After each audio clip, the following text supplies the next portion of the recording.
إنما يخشى الله من عباده العلماء. السلام عليكم ورحمة الله وبركاته. إن الحمد لله نحمده ونستعينه ونستغفره ونعوذ بالله من شرور أنفسنا ومن سيئات أعمالنا. من يهده الله فلا مضل له ومن يضلل فلا هادي له، وأشهد أن لا إله إلا الله وحده لا شريك له، وأشهد أن محمدا عبده ورسوله صلى الله عليه وسلم. يا أيها الذين آمنوا اتقوا الله حق تقاته ولا تموتن إلا وأنتم مسلمون. يا أيها الناس اتقوا ربكم الذي خلقكم من نفس واحدة وخلق منها زوجها وبث منهما رجالا كثيرا ونساء، واتقوا الله الذي تساءلون به والأرحام إن الله كان عليكم رقيبا. يا أيها الذين آمنوا اتقوا الله وقولوا قولا سديدا يصلح لكم أعمالكم ويغفر لكم ذنوبكم، ومن يطع الله ورسوله فقد فاز فوزا عظيما. أما بعد، سبحانك لا علم لنا إلا ما علمتنا إنك أنت العليم الحكيم. اللهم علمنا ما ينفعنا وانفعنا بما علمتنا وزدنا علما يا رب العالمين. Allah subhanahu wa ta'ala a créé la création afin qu'il l'adore et afin qu'il proclame et reconnaisse son unicité et qu'il lui obéisse subhanahu wa ta'ala. Comme il l'a dit lui-même, وَمَا خَلَقْتُ الْجِنَّ وَالْإِنسَ إِلَّا لِيَعْبُدُونَ. Je n'ai certes créé les djinns et les hommes que pour qu'ils m'adorent. Et c'est également pour cette raison-là qu'Allah tabaraka wa ta'ala a envoyé des messagers et qu'il a fait descendre des livres afin de proclamer et de reconnaître son unicité tabaraka wa ta'ala et de l'adorer seul d'un culte sincère, et de mettre en garde également contre le shirk et contre toute chose qui vient contredire le tawhid. Comme il dit également subhanahu wa ta'ala, وَلَقَدْ بَعَثْنَا فِي كُلِّ أُمَّةٍ رَسُولًا أَنِ اعْبُدُوا اللَّهَ وَاجْتَنِبُوا الطَّاغُوتَ. Il dit Allah tabaraka wa ta'ala, et nous avons envoyé dans chaque communauté un messager afin de dire aux gens, adorez Allah et écartez-vous du taghut. Et écartez-vous du taghut. Également il dit Allah tabaraka wa ta'ala, وَمَا أَرْسَلْنَا مِنْ قَبْلِكَ مِنْ رَسُولٍ إِلَّا نُوحِي إِلَيْهِ أَنَّهُ لَا إِلَهَ إِلَّا أَنَا فَاعْبُدُونَ. Il dit également Allah tabaraka wa ta'ala, et nous n'avons pas envoyé avant toi, yani avant toi, ô Mohammed, de messager sans qu'on lui ait révélé qu'il n'y a pas de divinité digne d'adoration, si ce n'est moi, yani si ce n'est Allah, alors adorez-moi. Donc Allah tabaraka wa ta'ala, lam yakhluqna abatha wa lam yatrukna suda la nu'mar wa la nunha fi dunya wa la nujaza fi l'akhirah. Allah azza wa jal ne nous a donc pas créés sans but comme cela, en nous laissant sans ordre ni interdit dans ce bas monde et sans rétribution et récompense dans l'au-delà. Donc la chose la plus importante pour le musulman est donc la préservation de son tawhid, par lequel il sera préservé de l'enfer et il espérera s'en sauver et rentrer au paradis.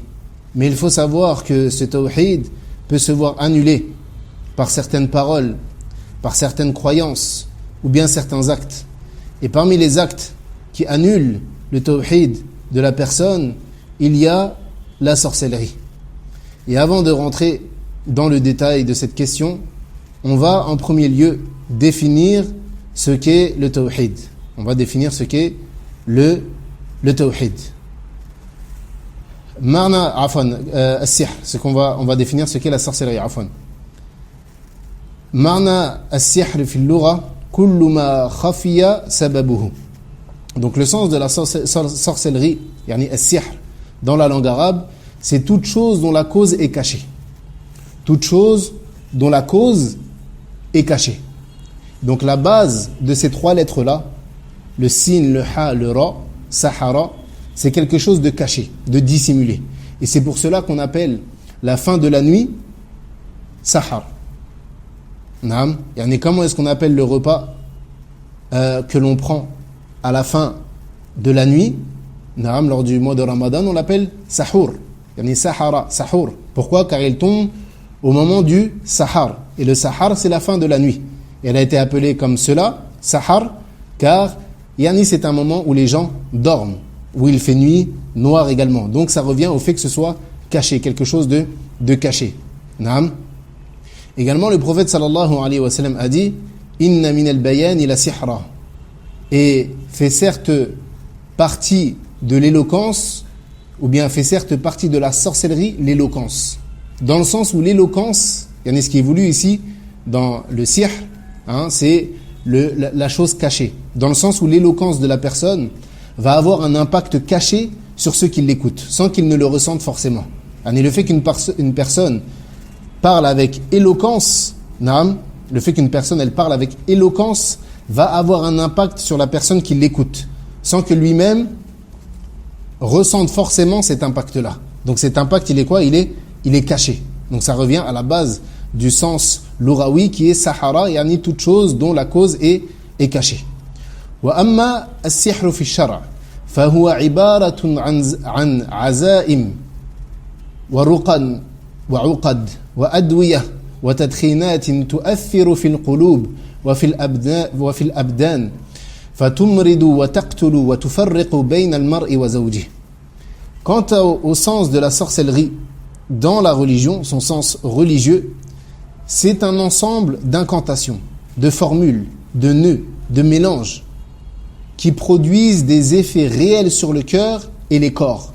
Elles peuvent rendre malade, tuer ou encore semer la discorde entre un homme et son épouse.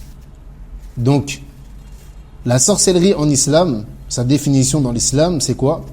C'est un ensemble d'incantations, de formules, de nœuds, de mélanges, de fumées, qui vont produire un effet sur les cœurs et sur les corps.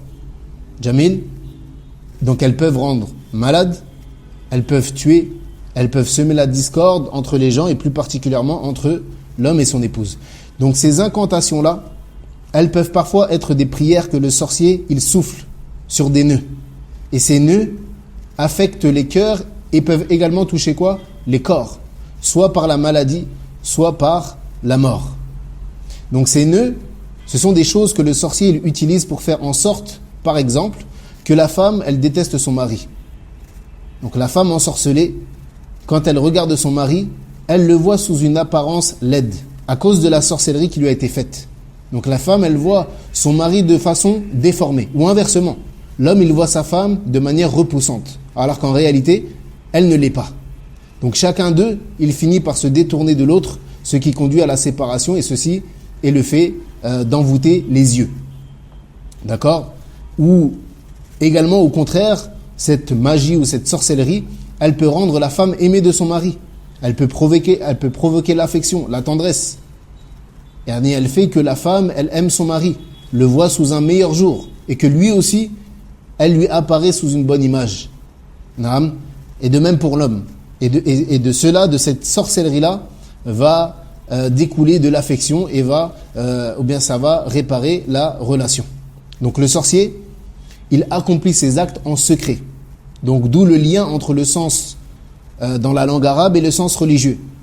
Il y a un lien entre le sens, entre le mot sahara, ou bien la source sin, ha, ra, et la sorcellerie dans l'islam, sihr. C'est que c'est quelque chose qui est caché. Car le sorcier, la sorcellerie plutôt, désigne quelque chose de secret. Et ici, le sorcier, il va réaliser cette sorcellerie à l'abri des regards, et également son impact va être quoi? Va être caché.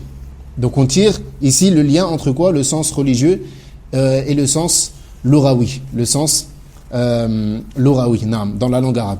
Taïb. Quel est le jugement de la sorcellerie en islam?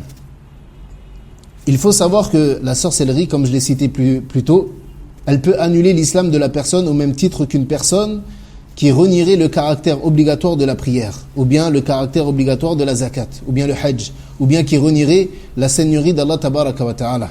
Donc la sorcellerie, elle fait partie de ces choses qui annulent l'islam de la personne et qui par conséquent annulent ses bonnes œuvres, lui rendent le paradis interdit et le condamnent à l'enfer éternel. À savoir que la sorcellerie est de deux types. Et cette division que je vais citer, elle est très importante. Même si, selon l'avis le plus prépondérant, la finalité reste la même. Il est important de dissocier entre ces deux catégories de sorcellerie. La première sorcellerie, c'est la sorcellerie par laquelle le sorcier est en lien avec les shayatines. Il est en lien avec quoi? Les démons, les shayatines. Il travaille avec les shayatines. Et ces mêmes shayatines vont le servir. Et pour pouvoir obtenir cette aide et ces services des shayatines, ces shayatines-là lui demandent dans un premier temps de mécroire et d'associer Allah tabaraka wa ta'ala. Naam. Yani celui qui veut obtenir l'aide des shayatines, ou bien le sorcier qui utilise l'aide des shayatines, dans un premier temps, il a associé à Allah. Hein? Pourquoi? Car le shaytan ne peut pas être satisfait de lui et le servir tant qu'il ne mécroit pas. Et ça, c'est la première étape par laquelle le sorcier doit passer pour obtenir l'aide des quoi? Des shayatines. Et cette étape-là, elle se fait par exemple, wal'iyadhu billah, en souillant le Coran, comme certains sorciers le font. Hein, ils se chaussent avec le Coran et ils rentrent dans les toilettes. Ils mettent le Coran sous leurs pieds, hein, et ils rentrent dans les toilettes. Ou bien ils prient en état de janaba, ils prient en état de grande impureté. Ou bien encore pire, wal'iyadhu billah, ils urinent sur le Coran. Et toutes ces choses-là, tous ces actes-là. Puis, ensuite, ils se mettent à adorer les shayatines en dehors d'Allah tabaraka wa ta'ala, en égorgeant pour eux et autres. Hein, mais la première chose que le shaytan, il demande à celui qui veut rentrer dans la sorcellerie, c'est de mécroire en Allah tabaraka wa ta'ala. Hein, Allah azza wa jal, il dit وَمَا يُعَلِّمَانِ مِنْ أَحَدٍ حَتَّى يَقُولَا إِنَّمَا نَحْنُ فِتْنَةٌ فَلَا تَكْفُرْ. Il dit, mais ceci n'enseignez rien à personne sans qu'il n'ait dit d'abord, nous ne sommes rien qu'une tentation. Alors ne sois pas mécréant. Yani, n'apprends pas la sorcellerie, afin de ne pas tomber dans la mécréance. Donc ce verset, il prouve que l'apprentissage même, le simple fait d'apprendre la sorcellerie, implique forcément la mécréance. Il y a donc un pacte entre le shaytan min al-jinn wa shaytan min al-ins.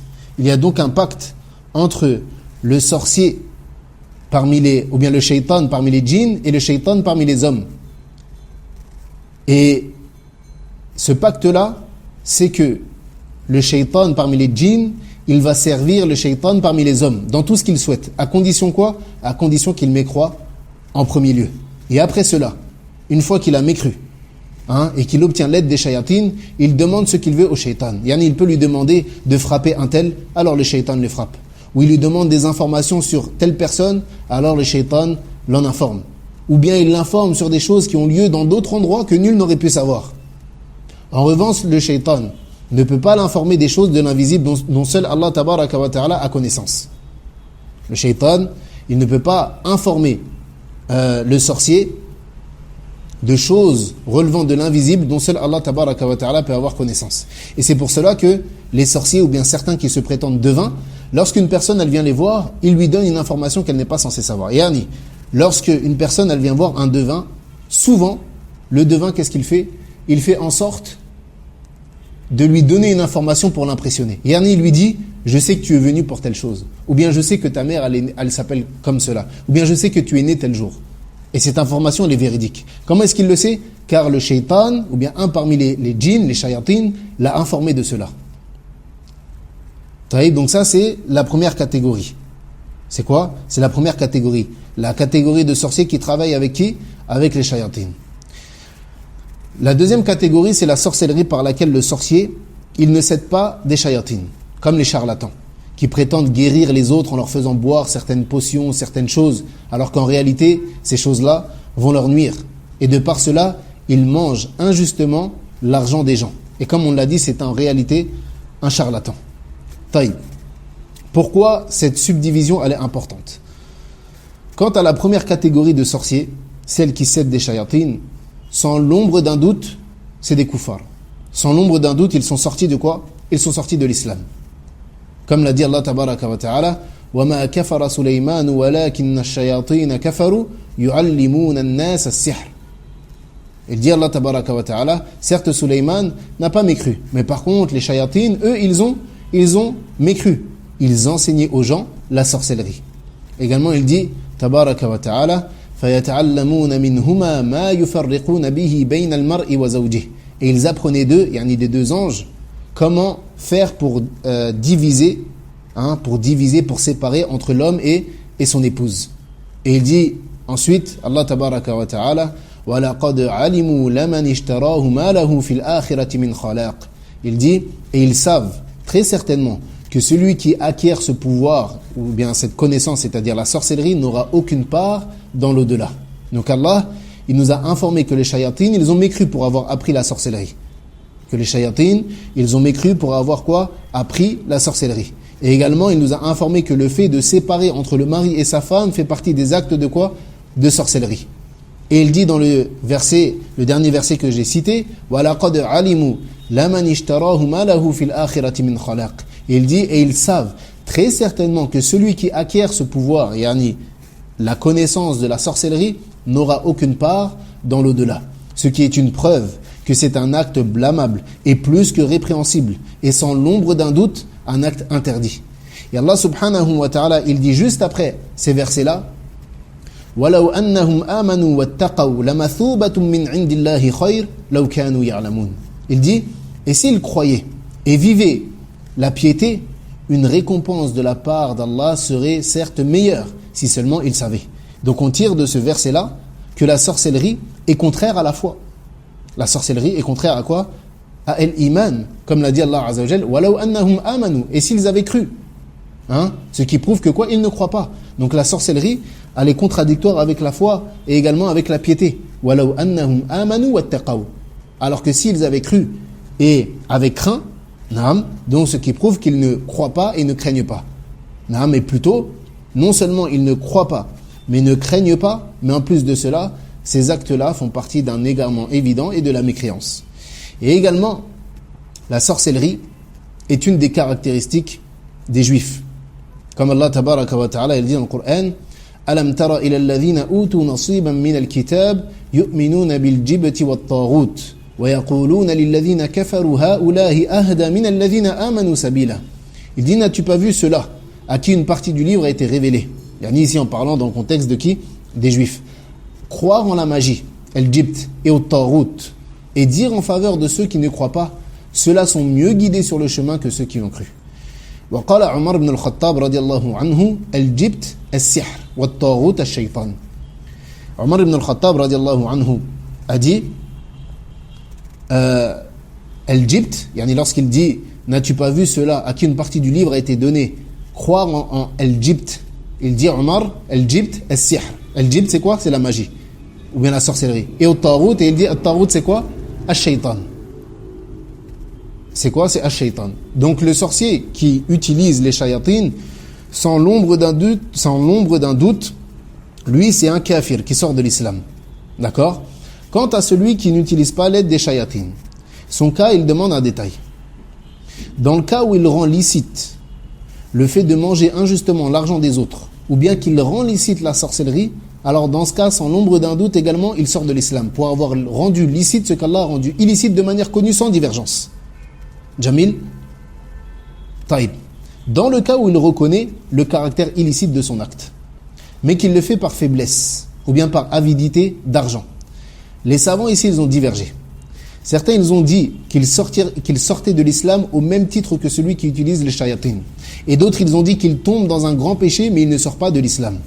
Donc certains, ils disent que le sorcier qui fait boire des choses, ou bien manger des choses aux autres, et qui leur nuit par ce biais, est injuste envers eux, leur cause du tort, mais n'utilise pas les shayatines, ni ne se rapproche d'eux, ni ne travaille avec eux, alors celui-ci il a commis un grand péché, une grande injustice, mais ne sort pas de l'islam. Ça, c'est un avis parmi les gens de science.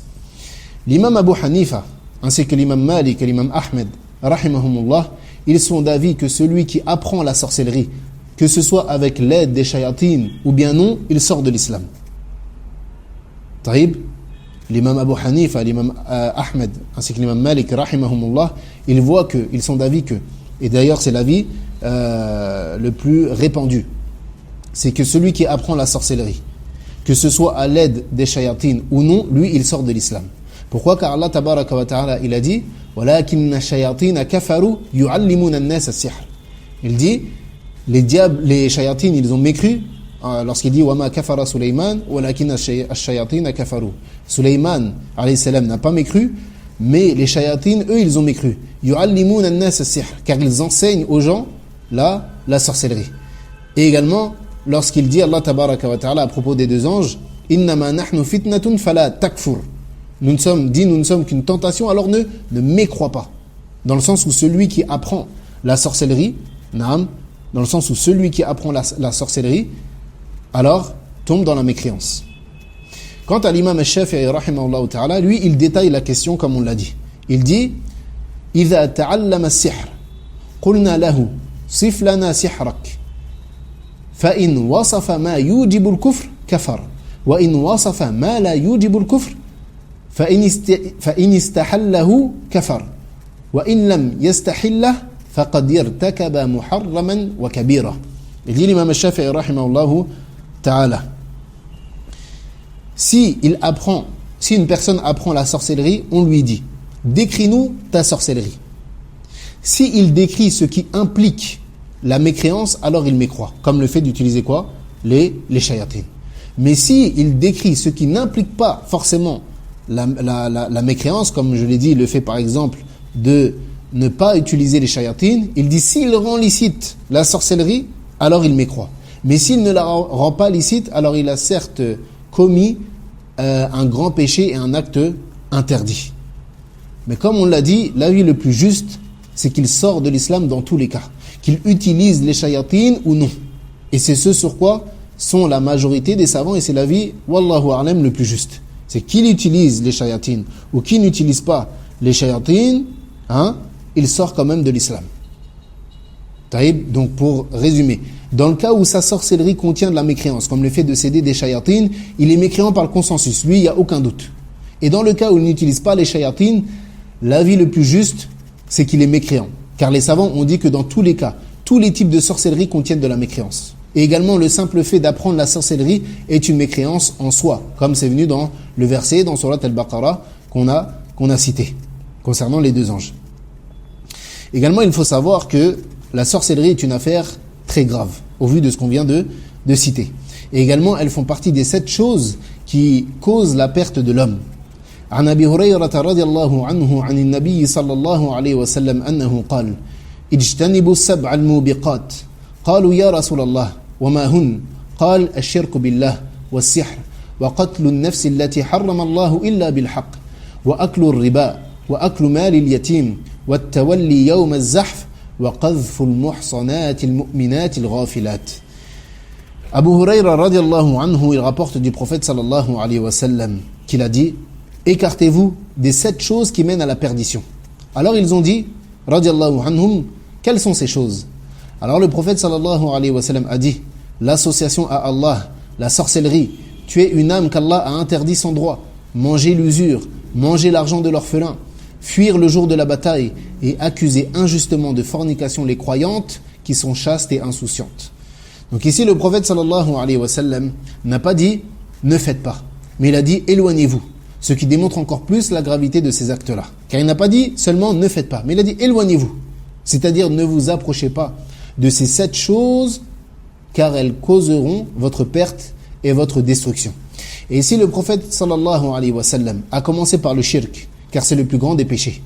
Le péché qui fait sortir son auteur de l'islam. Et celui qui meurt dessus est en enfer pour l'éternité.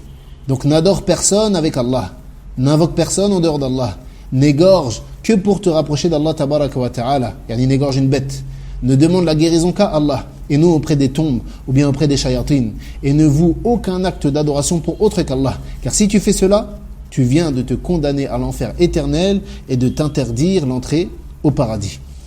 Et ensuite, le prophète sallallahu alayhi wa sallam, juste après avoir cité Ashirku billah, l'association à Allah, il a cité quoi? La sorcellerie. Car la sorcellerie, comme on l'a dit, elle fait partie du shirk. Car elle implique dans la grande majeure partie du temps l'adoration des djinns, des shayatines, le fait d'égorger pour eux, leur demander la protection, se rapprocher d'eux, etc. Donc, al-khulasa, le résumé de cela, c'est que l'avis le plus prépondérant, c'est que le sorcier utilise les shayatines ou non, il sort de l'islam. Que les shayatines, ou bien que le sorcier utilise les shayatines ou non, il sort de l'islam. Taïb. Du coup, quelle est la sanction du sorcier? C'est quoi sa sanction en islam? La sanction du sorcier, c'est la mort. La sanction du sorcier, c'est la mort. Comme cela est venu dans quoi? Dans le hadith rapporté par At-Tirmidhi, où le prophète sallallahu alayhi wa sallam a dit Haddu as-sahir darbuhu bis-sayf. Wa fi lafdha ukhra darbatun bis-sayf. Il dit le prophète sallallahu alayhi wa sallam, la peine, la sanction du sorcier, c'est un coup d'épée. C'est un coup d'épée. Wa qala At-Tirmidhi as-sahih annahu mawquf. Il dit l'avis le plus juste concernant ce hadith-là, c'est qu'il est mawqouf, c'est-à-dire sa chaîne de transmission s'arrête au compagnon. Dans le sens où la chaîne de transmission ne remonte pas jusqu'au prophète sallallahu alayhi wa sallam. Mais comme les savants le disent, ici, bien qu'il ne remonte pas jusqu'au prophète sallallahu alayhi wa sallam dans la chaîne de transmission, il a quand même le jugement de raf'. Il a quand même le jugement de quoi? De c'est comme si le prophète sallallahu alayhi wa sallam l'avait dit. Pourquoi? Car les compagnons, ils ne disent ce genre de paroles-là que si elle vient du prophète sallallahu alayhi wa sallam. Yani les compagnons, ils n'inventent pas des peines en islam, d'accord? Mais lorsqu'ils parlent dans les choses de l'invisible, ou lorsqu'ils parlent des sanctions en islam, ils parlent de ce qu'ils savent du prophète sallallahu alayhi wa sallam. Et c'est d'ailleurs même ce qu'ont mis en application plusieurs compagnons. Kama ja'a fi Sahih al-Bukhari an Bajalah ibn Abadah أن عمر رضي الله عنه كتب أن يقتلوا كل ساحر وساحرة قال فقتلنا 3 سواحر. Il est venu dans le Sahih de Al-Bukhari rahimahullah, d'après Bajala ibn Abadah, que Omar ibn al-Khattab radiallahu anhu a écrit une lettre où il ordonnait dedans de tuer tous les sorciers et toutes les sorcières. Alors il dit, nous avons tué 3 parmi les sorciers. وكذلك صح عن حفصة أنها أمرت بقتل جارية لها سحرتها فقتلت. Également, il est venu de manière authentique que Hafsa, la femme du prophète sallallahu alayhi wa sallam, ou bien l'épouse du prophète sallallahu alayhi wa sallam, et la fille de Omar ibn al-Khattab radiallahu anhu, qu'elle a ordonné de tuer une jeune fille qui l'avait envoûtée. Alors elle a donc été tué. وكذلك صح عن جندب قال الإمام أحمد رحمه الله صح قتل الساحر عن 3 من أصحاب النبي صلى الله عليه وسلم عن عمر عن ابنته حفصة وعن جندب فهو يستحق القتل. Il dit également l'imam Ahmed que il nous est parvenu de manière authentique de 3 compagnons le fait de tuer le sorcier. Cela nous est venu de Omar ibn al-Khattab, comme on vient de le dire. Également, cela nous est venu de sa fille Hafsa, l'épouse du prophète sallallahu alayhi wa sallam, comme on vient de le mentionner également, et de Jundub. Donc il dit l'imam Ahmed rahimahullah ta'ala, فَهُوَ يَسْتَحِقُّ الْقَتْلِ. Alors lui, il mérite la mort. Il mérite la mort. D'autres parmi les savants, ils ont dit qu'on l'enferme jusqu'à ce qu'il meure. Ils ont dit quoi? Ils ont dit qu'on l'enferme jusqu'à ce qu'il meure. Mais comme on l'a dit, l'avis le plus juste, c'est qu'il mérite la peine de mort. Darbatun bis-sayf. Il mérite un coup d'épée sur la nuque. Également, d'autres, ils ont dit yustatab. On lui demande de se repentir. Mais également, encore une fois, c'est un avis qui est très minoritaire. Et l'avis le plus juste, c'est que non, on lui demande pas de se repentir, mais plutôt hadduhu darbatun bis-sayf. Sa peine, sa sanction, c'est un coup d'épée sur la nuque. Yani on lui tranche la tête. Car son repentir n'effacera pas ce qu'il a commis comme dégâts auprès des gens. Donc les savants, ils disent qu'une fois qu'il est avéré que cette personne-là est réellement un sorcier, alors on le tue pour le mal qu'il cause aux gens et pour la nuisance qu'il leur cause. Taïb, ici, il est important de dire que c'est pas n'importe qui tue le sorcier. Bien évidemment, cette affaire, elle remonte au détenteur de l'autorité. Yani, c'est pas toute personne qui soupçonne une personne de faire de la sorcellerie, et khalas, on y va et on le tue, on lui met un coup d'épée. Là. Cette chose-là, elle revient au détenteur de l'autorité. Taïb. Donc la sanction du sorcier est la mort. Mais est-ce qu'on le tue pour apostasie ou par sanction, mais il reste musulman? Ça, c'est une question importante aussi. La sanction du sorcier, on a dit que c'était la mort. Mais est-ce qu'il y a une différence? Est-ce qu'on le tue parce que c'est devenu un apostat, donc c'est un kafir, ou bien est-ce qu'on le tue par sanction, mais il reste quand même musulman? Le sorcier qui utilise les shayatines, quant à lui, il y a un consensus qu'il est apostat. Donc lui, on ne le lave pas, on ne prie pas sur lui. Pourquoi? Car il est sorti de quoi? De l'islam. Il est sorti de quoi? De l'islam. Donc ça, c'est qui? C'est le sorcier qui utilise les shayatines.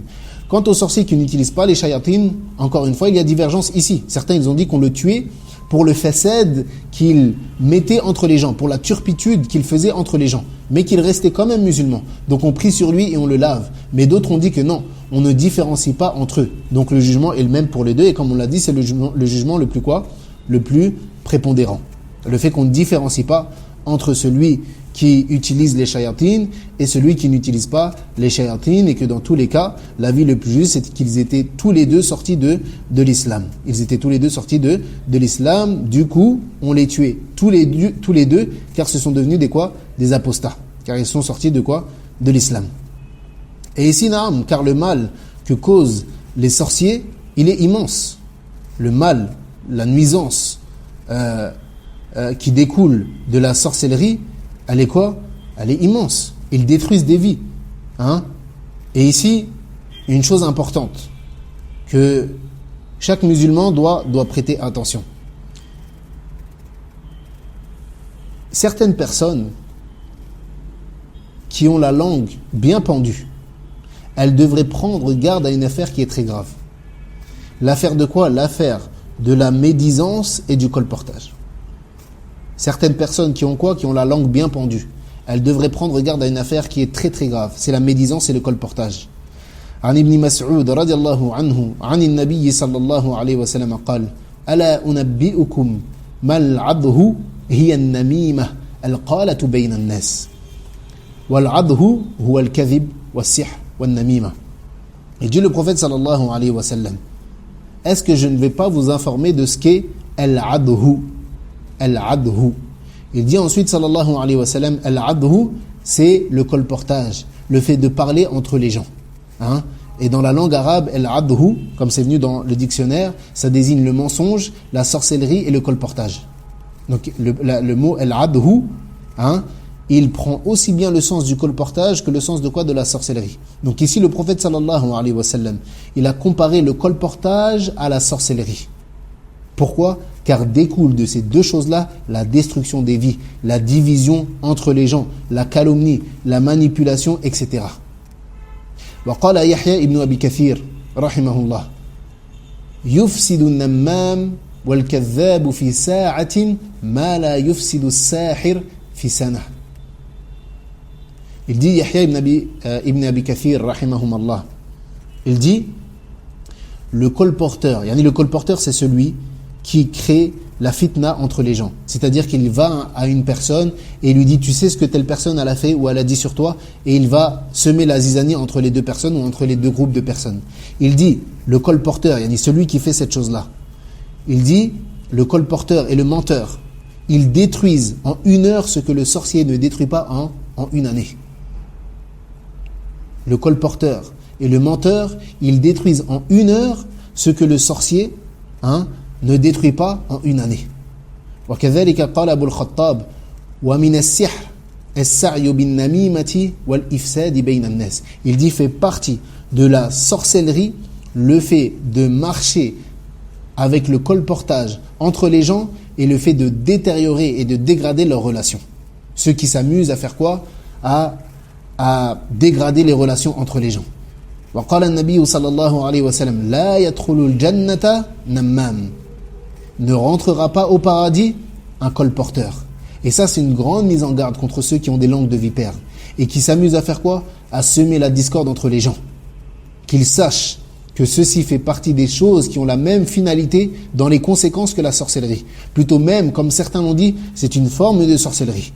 Donc comme toute personne considère la sorcellerie comme étant un acte très grave, certaines personnes également qui sont touchées par cette maladie qui est le colportage, la calomnie, la médisance et toutes ces choses-là, elles devraient prêter attention à ce qui sort de leur bouche, afin de ne pas rentrer dans ce hadith où il dit sallallahu alayhi wa sallam la yadkhulu al-jannata nammam, le colporteur ne rentrera pas au paradis. Et le problème de cela, c'est que les gens sont trop occupés à parler sur les autres et à s'occuper de ce qui ne les regarde pas. Au lieu de se préoccuper d'eux-mêmes, de leurs problèmes et de leurs péchés, qu'est-ce qu'ils font? Ils s'amusent à créer la zizanie entre deux frères, entre deux sœurs, entre un mari et sa femme, entre un mari et son père, ou bien entre un homme et son père, entre un homme et sa mère, etc. Wal'iyadhu billah. Taïb. Et également, il faut savoir une chose, c'est que la sorcellerie, elle a plusieurs formes. Et on va en citer quelques-unes. Premièrement, sihrut tafriq. Le premier type de sorcellerie, c'est la sorcellerie de désunion, qui vise à séparer deux personnes, et ici plus particulièrement des couples mariés, ce qu'on appelle as-sarf. Ce qu'on appelle as-sarf. Yani, c'est le fait de faire de la sorcellerie pour diviser entre deux personnes, et bien souvent pour diviser entre un couple qui est marié. Comme il dit, Allah tabaraka wa ta'ala, wa ta'allamuna ma yufarriquna bihi bayna al-mar'i wa zawjihi, et ils apprennent, yani comme sorcellerie, ce qui vient diviser, ce qui vient désunir entre l'homme et son épouse. Thaniyan sihrul mahabba wal atf. Le deuxième type de sorcellerie qu'on peut citer, c'est la sorcellerie dans le but de faire aimer ou de rapprocher. Donc celle-ci, c'est quoi? C'est l'inverse de le premier type. Ici, là, c'est une sorcellerie qui vise à faire aimer une personne à une autre. Et bien souvent, cela est utilisé dans les mariages, encore une fois. Et plus souvent, par les femmes qui veulent forcer un homme à se marier avec elles. Qu'est-ce qu'elles font? Elles font de la sorcellerie pour que cet homme-là, il l'aime. Thalithan, sihru at-takhyil.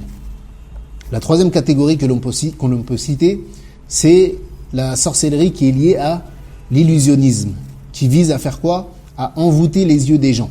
C'est-à-dire que la sorcellerie n'est pas une chose réelle, comme les cas précédents. Mais ici, ce sont les yeux qui sont ensorcelés, de telle sorte à ce qu'ils voient des choses qui ne sont pas réelles, ou ils voient des choses qui sont déformées. Comme la sorcellerie qu'a utilisée les notables de Pharaon, lorsque leurs bâtons ont pris l'apparence de serpent. Yani, est-ce qu'ils ont réellement pris l'apparence de serpent? Là. Mais plutôt, ce sont les yeux des gens qui ont été ensorcelés. Comme il dit Allah tabaraka wa ta'ala, قال بل ألقوا فإذا حبالهم وعصيهم يخيل إليه من سحرهم أنها تسعى. Il dit, jetez plutôt, yani Moussa alayhi salam, il dit aux notables de Pharaon, jetez-vous plutôt, yani vos bâtons. Et voilà que leurs cordes et leurs bâtons lui parurent ramper par l'effet de leur magie. Yani ça a fait comme si leurs bâtons, ils rampaient comme des serpents, alors qu'en réalité c'était des bâtons. La vraie réalité, c'est que c'était des bâtons. Mais ce sont les yeux des gens qui ont été quoi? Qui ont été ensorcelés de telle sorte à ce qu'ils voient, eux, des serpents. Rabi'an sihru al-junun. La quatrième catégorie que l'on peut citer, c'est la sorcellerie de la folie, qui vise à rendre une personne folle, ou mentalement instable, ou bien lui faire perdre la raison. Khamisan sihru al-marad. La sorcellerie qui vise à rendre une personne malade physiquement, et souvent de manière inexpliquée, dans le sens où une personne elle va tomber malade de manière inexpliquée.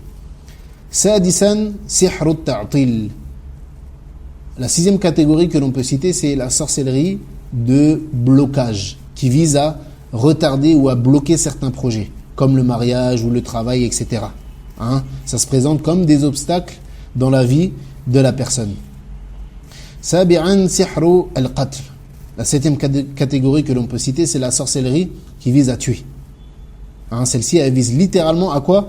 À tuer la personne. Bien qu'elle ne soit pas la plus répandue, ce type de sorcellerie-là n'est pas la plus répandue, mais elle existe bel et bien. Wa thaminan as-sihru bi khidmati ash-shayatin. La huitième catégorie que l'on peut citer, et qu'on a déjà cité d'ailleurs, c'est la sorcellerie par laquelle il va utiliser les services des shayatines. Cette sorcellerie, elle va permettre aux sorciers de se servir des shayatines pour arriver à ses fins. Donc on voit que la sorcellerie, elle a une multitude de formes. La personne, elle doit donc faire les causes pour s'en préserver. Et ici, même si c'est une chose que l'on répète tout le temps, mais on va le répéter encore et encore, c'est que les gens doivent dans un premier temps se préserver eux-mêmes.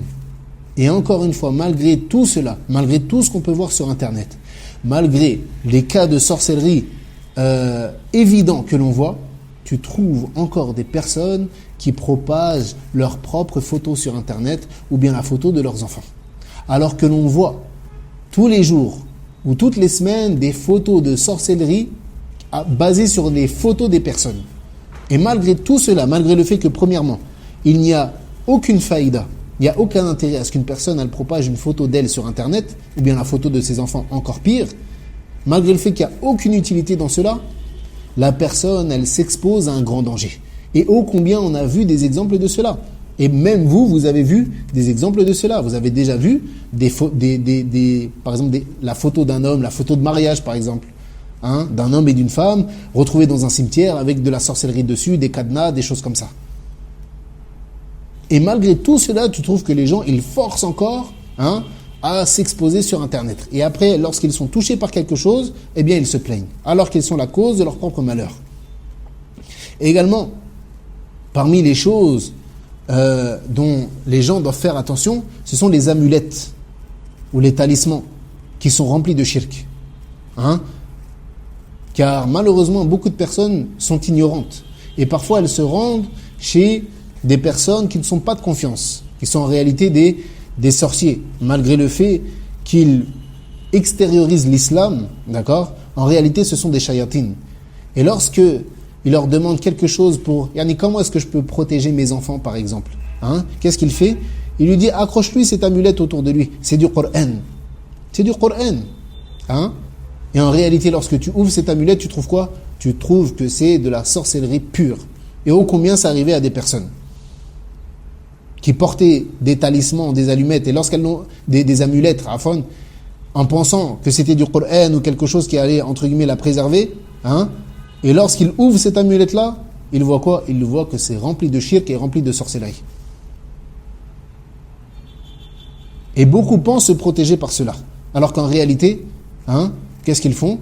Eh bien, ils ouvrent eux-mêmes la porte. Donc les amulettes, il n'est pas les amulettes comme l'a dit le prophète sallallahu alayhi wa sallam, man ta'allaqa shay'an kafar. Celui qui accroche quelque chose en pensant que cette chose-là va le protéger, c'est certes une part de mécréance. Et celui qui veut revenir à plusieurs causes pour se prémunir contre la sorcellerie, il revient à la conférence qu'on a donnée, 10 causes pour se prémunir de la sorcellerie. Al-Muhim, il est du devoir du musulman de mettre en garde contre ce grand danger qu'est la sorcellerie et de s'éloigner de toutes les causes qui peuvent lui nuire. Comme on l'a dit, le fait de s'afficher sur Internet, le fait de propager sa photo, le fait de propager ses enfants, subhanallah, quel grand danger, quel grand danger. Et ici, il faut prêter attention à certaines choses qui sont en lien direct avec la sorcellerie, comme les devins, ou les voyants, ou bien l'astrologie, car regroupe dans tout cela le fait de prétendre connaître l'invisible. Et prétendre connaître l'invisible, c'est du kufr. Allah tabaraka wa ta'ala yaqul قُلْ لَا يَعْلَمُ مَنْ فِي السَّمَاوَاتِ وَالْأَرْضِ الْغَيْبَ إِلَّا اللَّهِ. Dit, personne ne connaît ni dans les cieux ni sur la terre l'invisible en dehors d'Allah. Donc ici le sorcier il tombe dans la mécréance de deux côtés. De deux côtés. Premièrement parce qu'il prétend connaître l'invisible sur ce qui va venir dans le futur, et parce qu'il fait également des actes de kufr. Tout comme le devin également, qui prétend connaître l'invisible alors qu'il travaille avec les shayatines. Et ce sont eux qui lui procurent certaines informations, comme on l'a dit tout à l'heure. Donc le devin, c'est celui qui prétend deviner les choses, qui fait de la divination. Celui qui prétend connaître l'invisible, ou bien qui prétend connaître le futur. Lui aussi, il tombe dans la mécréance à cause de cette chose-là. Non seulement parce qu'il prétend connaître l'invisible, mais également parce qu'il travaille avec les shayatines. Et comme on l'a dit, les djinns ne peuvent être au service d'une personne que si cette personne-là a mécru en premier lieu. Les djinns ne peuvent être au service d'une personne que si cette personne au préalable, elle a mécru. Donc les djinns, ils propagent ces informations-là. À qui ? Aux devins ou aux sorciers. Comme l'a décrit Sufyan, lorsqu'il a dit que les shayatines, ils montaient les uns sur les autres jusqu'à atteindre le ciel. Comme c'est venu dans le hadith de Abu Hurayra radiallahu anhu, أن النبي صلى الله عليه وسلم قال إذا قضى الله الأمر في السماء ضربت الملائكة بأجنحتها خدعانا لقوله كأنه سلسلة على صفوان فإذا فزع عن قلوبهم قالوا ماذا قال ربكم قالوا الحق وهو العلي الكبير فيسمعها مسترق السمع ومسترق السمع هكذا بعضه فوق بعض ووصف سفيان بكفه فحرفها وبدد بين أصابعه فيسمع الكلمة فيلقيها إلى من تحته ثم يلقيها الآخر إلى من تحته حتى يلقيها على لسان الساحر أو الكاهن فربما أدرك الشهاب قبل أن يلقيها وربما ألقاها قبل أن يدركه فيكذب معها 100 كذبة فيقال أليس قد قال لنا يوم كذا وكذا فيصدق بتلك الكلمة التي سمع من السماء. Il dit le prophète sallallahu alayhi wa sallam dans le hadith d'Abi Hurayra radiallahu anhu, lorsqu'Allah décrète un ordre dans le ciel, les anges battent des ailes en soumission à sa parole, tel un bruit de chaîne frappant une pierre lisse. Lorsqu'ils sont libérés de leur frayeur, yani les anges, ils demandent « Qu'a dit votre Seigneur ?» Ceux qui ont entendu répondent « La vérité » et celui le très haut, le très grand. Alors le voleur parmi les djinns, il tend l'oreille pour écouter. Pour écouter quoi? Ce que disent les anges. Et ils se tiennent les uns au-dessus des autres, formant une chaîne. Et Sufyan, il dit, il l'a décrit en écartant ses doigts. Yani, il a fait comme cela. Il a fait comme cela, les uns sur les autres. Il dit, le premier entend une parole, puis la transmet à celui qui est en dessous de lui, et ainsi de suite, jusqu'à ce qu'elle soit déposée sur la langue d'un sorcier ou d'un devin. Donc le shaitan, qu'est-ce qu'il fait? Il vole l'information dans les cieux, auprès des anges. Et il transmet cette information-là à qui? À celui qui est en dessous. Le shaitan qui est en dessous. Et à celui qui est en dessous. Et à celui qui est en dessous. Et à celui qui est en dessous. Et à celui qui est en dessous, jusqu'à arriver à qui? Jusqu'à arriver au sorcier ou au devin. Mais parfois, une étoile filante l'atteint avant qu'il n'ait pu la transmettre. Et parfois, il parvient avant d'être frappé. Ensuite, le sorcier, lorsque cette information-là, elle arrive jusqu'au sorcier, le sorcier y ajoute 100 mensonges. Le sorcier, il récupère cette information qui est véridique. Et il va dire aux gens cette information qui est véridique, et avec cette information, il va donner combien? 100 mensonges. Et les gens, ils disent, n'avait pas-il dit un jour telle chose, et cela s'est produit? Et c'est ainsi qu'on le croit pour cette seule parole véridique qu'il a volé des cieux. Qu'il a volé des cieux. Donc qu'est-ce qu'il fait? Il répand les mensonges qui lui ont été révélés par les shayatines, et parfois les étoiles filantes, elles frappent le shaitan avant qu'elles ne transmettent l'information au devin. Et dans ce hadith, on comprend une chose. On comprend que les shayatines, ils sont très nombreux. Quant à celui qui va voir ce devin-là,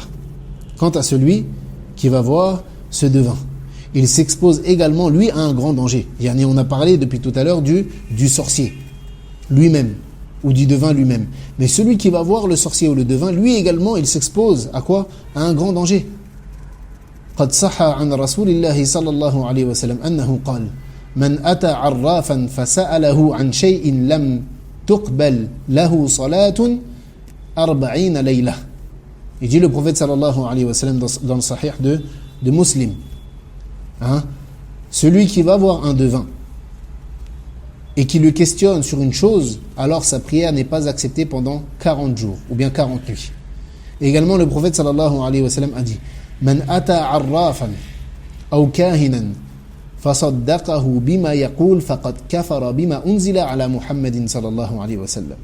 Il dit le prophète sallallahu alayhi wa sallam, celui qui va voir un devin et qui rend véridique ce qu'il dit, il a certes mécru en ce qu'a fait descendre le prophète en ce qui a été descendu sur le prophète sallallahu alayhi wa sallam. Il a mécru en quoi? En la révélation. Wa qala sallallahu alayhi wa sallam laysa minna man sahara aw suhira lah aw tatayyara aw tutayyira lah aw takahhana aw tukuhhina lah.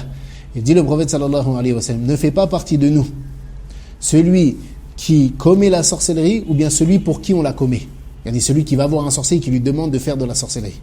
Ou bien celui qui fait la superstition, ou bien celui pour qui on fait des actes de superstition, ou bien celui qui prétend connaître l'invisible, ou bien celui pour qui on prétend connaître l'invisible, donc celui qui se rend vers un devin. Donc ici, celui qui se rend chez un devin, ou ceux qui prétendent être voyants, tout en ayant pour croyance qu'il connaît l'invisible, alors celui-ci, il a mécru d'une mécréance majeure qui le sort de l'islam. Donc non seulement le sorcier et le devin, leur cas à eux est très grave, mais également celui qui se rend chez eux. Et la différence entre al-arraf ou al-kahin, c'est que al-kahin, c'est celui qui prétend connaître le futur et ce qui va se passer de manière non précise. La différence entre al-kahin ou al-arraf, c'est que al-kahin, c'est celui qui prétend connaître le futur et ce qui va se passer dans le futur de manière non précise. Comme quelqu'un qui dirait, tu vas être touché par une calamité dans les années qui vont venir. Ou bien dans les années qui vont venir, tu vas être touché par un grand bien. Ou bien dans les années qui vont venir, tu vas te marier ou tu vas perdre un enfant, etc. Yani, il est très vaste dans ces informations. Quant au arraf, c'est celui qui prétend avoir certaines connaissances liées au passé. Comme l'endroit où tu as perdu tel objet. Ou bien, qui est la personne qui t'a fait de la sorcellerie également. Donc il est strictement interdit de quoi ? De les consulter, de les visiter ou bien même d'essayer de se soigner auprès d'eux. Et ici il est important, lorsqu'on évoque ce sujet qu'on est en train d'évoquer depuis tout à l'heure, de mettre en garde contre certaines choses qui font partie de la sorcellerie et dont beaucoup de gens sont insouciants. Le croyant, il doit donc prendre connaissance de ces choses-là afin de s'en éloigner et de mettre en garde contre ces choses-là.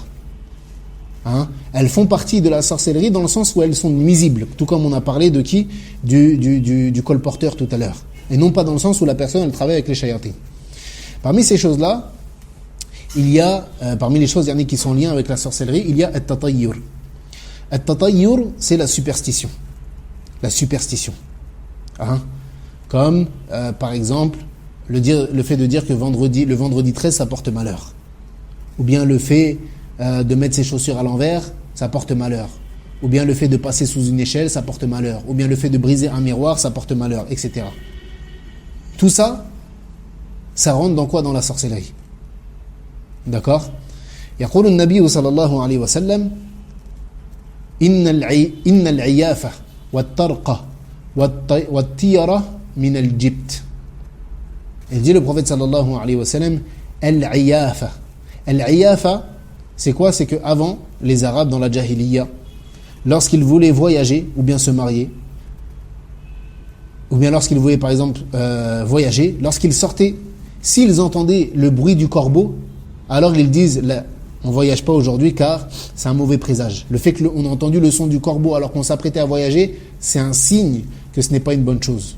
Ou bien il s'apprête à se marier, ou bien il veut se marier, ou bien il veut voyager, et il voit les oiseaux se diriger vers la droite. Alors il dit Naam, c'est un signe de bien. Donc il continue dans son voyage, car il dit Naam, c'est un signe de bien. Et s'il voit les oiseaux aller vers la gauche, il dit là, je ne voyage pas aujourd'hui car c'est un mauvais signe. Le fait que j'ai vu les oiseaux faire ça, c'est un mauvais signe. Tout cela, c'est quoi ? C'est de la superstition.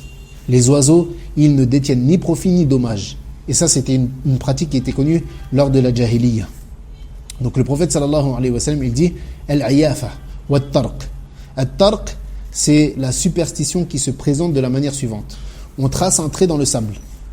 On trace un trait où ça ? Dans le sable ou sur le sol. Puis ensuite, il lance un morceau de bois. Et s'il tombe à droite du trait, alors c'est un bon présage. Yani, moi je veux voyager. Taïb, je trace un trait dans le sol. Je lance un bout de bois. Si le bout de bois, il tombe sur la droite du trait, alors c'est un bon présage. Je peux continuer mon voyage. Mais s'il tombe à gauche, alors non. C'est un mauvais présage. Donc je ne continue pas mon voyage. Taïb, tout ça c'est de la superstition. Il dit le prophète sallallahu alayhi wa sallam, Inna al-iyafa, donc ce qu'on a dit par rapport aux oiseaux. Wa tarqa, ce qu'on vient de citer. Wa tiyara. Et tiyara, c'est la superstition de manière générale. Min al-jibt. Et al-jibt, c'est quoi ? Comme on l'a dit tout à l'heure, comme Omar ibn al-Khattab radiallahu anhu l'a dit, al-jibt, al-sihr. Al-jibt, c'est quoi ? C'est la sorcellerie. وكذلك روى أبو هريرة رضي الله عنه عن النبي صلى الله عليه وسلم أنه قال من عقد عقدة ثم نفث فيها فقد سحر ومن سحر فقد أشرك ومن تعلق شيئا وكل إليه. Il dit le prophète sallallahu alayhi wa sallam, celui qui fait un nœud, puis souffle dedans, a certes pratiqué la sorcellerie. Et celui qui pratique la sorcellerie a commis du polythéisme. Et celui qui attache quelque chose, Allah le laisse à ce qu'il a attaché. Donc comme on l'a dit au début, certains parmi les sorciers, ils font des nœuds et ils postillonnent dessus, voulant par cela le mal vis-à-vis de certaines personnes. Et ce mal, il peut arriver que par la permission d'Allah tabaraka wa ta'ala. Et la preuve de cela, c'est la parole d'Allah Azza wa Jalla dans Surat Al-Falaq, lorsqu'il dit « Wa min sharri naffathati fil uqad » contre le mal de celles qui soufflent, yani les sorcières, sur les nœuds.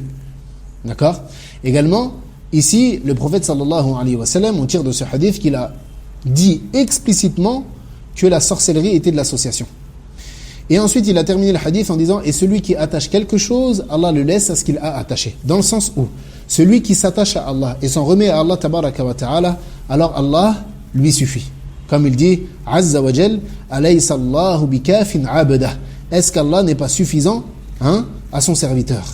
Quant à celui qui s'en remet aux amulettes, quant à celui qui s'en remet aux talismans, quant à celui qui s'en remet à la sorcellerie, etc., alors Allah le laisse à ce qu'il a attaché. Et par conséquent, il court à sa perdition. Il y en a celui qui, pour se protéger, il attache une amulette. Au lieu de s'en remettre à Allah tabaraka wa ta'ala, qu'est-ce qu'il fait? Il s'en remet à une amulette. Il s'en remet à une amulette. Alors il dit Allah tabaraka wa ta'ala, il le laisse à cette chose-là. Dans le sens où Allah Azza wa Jal, il le délaisse. Allah Azza wa Jal, il le délaisse. Dans le sens où il ne va pas le protéger. Il ne va pas le protéger. Taïb. Du coup, vu que celui qui a été touché par la sorcellerie ne peut pas utiliser ce qu'on vient de dire, comment guérir la sorcellerie? Et ça, c'est une chose qu'il nous est important également de mentionner et de citer. Comment, du coup, est-ce qu'on guérit la sorcellerie? Comment est-ce qu'on guérit la sorcellerie? Donc premièrement, il nous convient en arabe de dire comment est-ce qu'on guérit la sorcellerie, mais également de mettre en garde contre les mauvaises manières de faire. Dû à quoi? Dû à l'ignorance qui relève au final elle-même d'un grand danger. Taïb. Avant d'entrer dans ce sujet-là, il faut savoir que la guérison de la sorcellerie, elle est de deux types. La guérison de la sorcellerie, elle est de quoi? De deux types.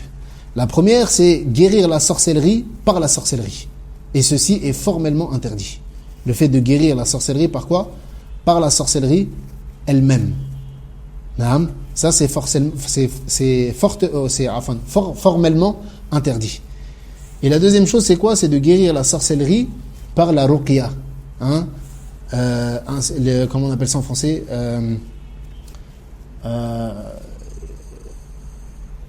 J'ai oublié comment on dit en français. Yani la ruqya. Yani si ça me revient, je traduirai Inch'Allah, mais j'ai oublié comment on dit en français. Ainsi que par les versets coraniques, et cette chose-là, c'est quelque chose de permis. Taïb. Donc comme on l'a dit, il est l'exorcisme. Barakallahu fikum. Donc il est permis de guérir par la ruqya, yani l'exorcisme, ce qu'on appelle l'exorcisme. Taïb. Donc comme on l'a dit, il est formellement interdit d'essayer de guérir la sorcellerie par la sorcellerie. Et malheureusement, beaucoup de gens, c'est ce qu'ils essayent de faire. Dû à quoi? Dû à leur ignorance. Tu trouves que celui qui a été touché par un mal, au lieu d'utiliser les moyens légiférés pour se guérir de cette sorcellerie, qu'est-ce qu'il fait? Il va chez un sorcier. Et il veut guérir la sorcellerie qu'il a touchée par quoi? Par de la sorcellerie. وعن جابر بن عبد الله رضي الله عنه قال سئل رسول الله صلى الله عليه وسلم عن النشرة فقال هو من عمل الشيطان. Il dit, Jabir ibn Abdillah radiallahu anhu, que le prophète sallallahu alayhi wa sallam a été questionné à propos de An-Nushra. An-Nushra, c'est le fait de guérir la sorcellerie. An-Nushra. Il dit, huwa min amali shaytan. C'est-à-dire le fait de guérir la sorcellerie par la sorcellerie, c'est une œuvre du diable. Car il va faire tomber son auteur dans la mécréance. Et le sorcier qui effectue cette guérison, comme on l'a dit, il ne pourra y réussir premièrement que par la permission d'Allah, en premier lieu, mais également avec l'aide des shayatines, comme on l'a dit. وكذلك روي عن الحسن أنه قال لا يحل السحر إلا ساحر. Il dit ne guérit ou bien on annule la sorcellerie ou bien ne peut annuler la sorcellerie qu'un sorcier.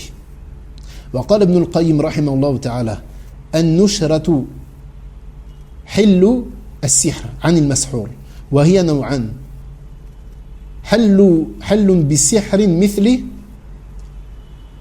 وهو الذي من عمل الشيطان وعليه يحمل قول الحسن فيتقرب الناشر والمنتشر إلى الشيطان بما يحب فيبطل عمله عن المسحور والثاني النشرة بالرقية والتعوذات والأدوية والدعوات المباحة فهذا جائز.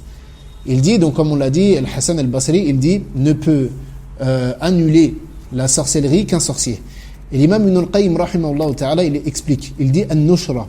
An-Nushra, comme on l'a dit, c'est le fait de lever ou d'annuler un sortilège, ou un sort, ou bien une sorcellerie qui a été faite sur une personne. Il dit, elle est de deux types. Yani le fait d'annuler un sort ou un sortilège est de deux types. Le premier type, c'est le fait d'annuler un sort en ayant recours à un autre sort. Et ceci relève des œuvres du diable, car cela implique que le guérisseur et celui qui bénéficie de la guérison, c'est-à-dire le patient, cherchent tous les deux à se rapprocher du diable en lui offrant ce qu'il aime. Et c'est ce que visait Al-Hassan dans sa parole, yani ne guérit la sorcellerie qu'un sorcier. Donc ça c'est interdit et c'est considéré comme de la sorcellerie à part entière. Le second type de sorcellerie, c'est quoi? Ou bien le second type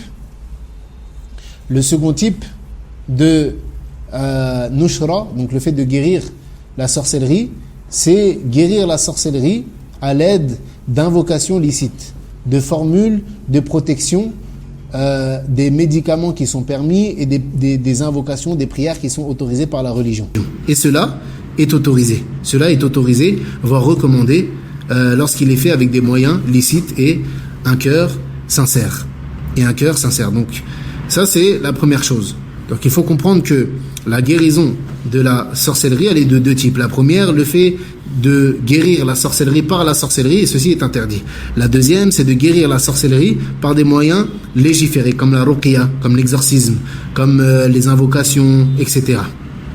Taïb également, dans le fait de parler de comment guérir la sorcellerie, Cheikh Ibn Baz, rahimahullah ta'ala, dans son explication de Kitab al-Tawhid, du livre de l'unicité, il dit, et certains imams ont mentionné qu'il est rapporté dans les livres des plus anciens, et ici il parle de Wahb ibn Munabbih, rahimahullah, le fait de prendre cette feuille verte de jujubier, donc pour guérir la sorcellerie, le fait de prendre cette feuille verte de jujubier, puis les écraser jusqu'à en faire de la poudre, puis mélanger cette poudre avec de l'eau dans un récipient, et ensuite, dans le récipient, réciter les versets du Coran en lien avec la sorcellerie dans Surat Al-A'raf, dans Surat Yunus, dans Surat Taha.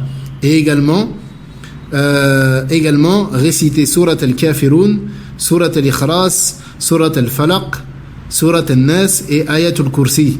Puis que la personne atteinte de sorcellerie boive 3 gorgées de cette eau, puis qu'elle se lave entièrement avec le reste de celle-ci, disparaîtra ainsi avec la permission d'Allah ce qu'il a touché comme sorcellerie ou impuissance avec son épouse. Donc là, ici, c'est un grand conseil à mettre en pratique pour celui qui a été touché par la sorcellerie. Le fait de prendre cette feuille verte de jujubier, de les moudre, en faire de la poudre, les réduire, les écraser jusqu'à en faire de la poudre, de mélanger cette poudre avec de l'eau, de réciter les versets du Coran qui sont en lien avec la sorcellerie, dans Surat Al-A'raf, dans Surat Yunus, dans Surat Taha, de réciter également dedans Surat Al-Kafirun, Surat Al-Ikhlas, Surat Al-Falaq, Surat Al-Nas et Ayatul Kursi, puis ensuite de boire 3 gorgées de celle-ci et le fait de se laver avec le reste. Taïb. Également, fait partie des causes légiférées pour se soigner de la sorcellerie, le fait de lire les versets contre la sorcellerie, comme dans Surat Al-Fatiha, le fait de réciter souvent Surat Al-Fatiha, car elle est une protection, le fait de réciter Ayatul Kursi, qui est également qui est protectrice des shayatines, également le fait de réciter les 2 derniers versets de Surat Al-Baqarah, comme il l'a dit le prophète sallallahu alayhi wa sallam, celui qui lit les 2 derniers de Surat Al-Baqarah, alors aucun shaytan ne l'approchera durant la nuit, comme c'est rapporté dans Al-Bukhari Muslim. Également le fait de lire Surat Al-Baqarah entièrement, comme l'a dit le prophète sallallahu alayhi wa sallam, la taj'alu buyutakum qubura ash-shaytan yafirru min al-bayt الذي يقرأ فيه سورة البقرة. Il dit, le prophète sallallahu alayhi wa sallam, ne faites pas de vos maisons des cimetières. Le diable s'enfuit de la maison où est récité surat al-Baqarah. Et également le fait de réciter surat al-Falaq et surat al-Nas. Également le fait de faire du dhikr. Et ici plus particulièrement, ça c'est une chose dont beaucoup de personnes sont négligents, le fait d'être assidu aux évocations du matin et du soir. Et ça c'est une calamité pour beaucoup de personnes. Beaucoup de personnes, elles sont négligentes vis-à-vis de cela. Le fait de faire le dhikr, les adhkar du matin et du soir est une protection contre quoi? Contre les maux de manière générale et contre la sorcellerie. Comme parmi les invocations qu'il est recommandé de dire le matin et le soir, lorsqu'on fait le dhikr, les adhkar du matin et du soir, le fait de dire Bismillahi alladhi la yadurru ma'a ismihi shay'un fil ardi wala fis sama wa huwa as-sami'ul alim. Au nom d'Allah, par le nom duquel rien ne peut nuire sur terre ni dans les cieux, et il est certes l'audient, le savant. Également parmi les causes pour se soigner de la sorcellerie, il y a l'eau coranisée, la ruqya sur l'eau, c'est-à-dire de lire par exemple surat al-Fatiha dans de l'eau, puis ensuite postillonner après avoir lu, postillonner dans cette eau-là, puis de la boire et de se laver avec. D'accord? Tout ça également, tout ça également, na'am, sont des causes pour se préserver de la sorcellerie. Également, il y a la hijama. La hijama, c'est un remède de la sunna pour le corps et l'âme de manière générale, et elle est recommandée. Certains points sont recommandés dans les cas de possession, dans les cas de sorcellerie. Et la dernière cause que l'on va citer, c'est le fait d'être assidu dans ses actes d'adoration, le fait de faire ses 5 prières à l'heure, le fait de s'éloigner des péchés, le fait de s'éloigner de tout ce qui attire les shayatines, comme la musique par exemple. Une personne qui fait entrer la musique dans son foyer, c'est une personne qui fait entrer les shayatines chez lui. Le fait de faire beaucoup de dua pour qu'Allah Azza wa Jal nous préserve, le fait de multiplier le tawbah, le repentir, Allah tabaraka wa ta'ala, tout cela sont des causes pour se guérir de la sorcellerie. وهذا ما تيسر لنا ذكره والله أعلم وصلى الله على نبينا محمد وعلى آله وصحبه أجمعين.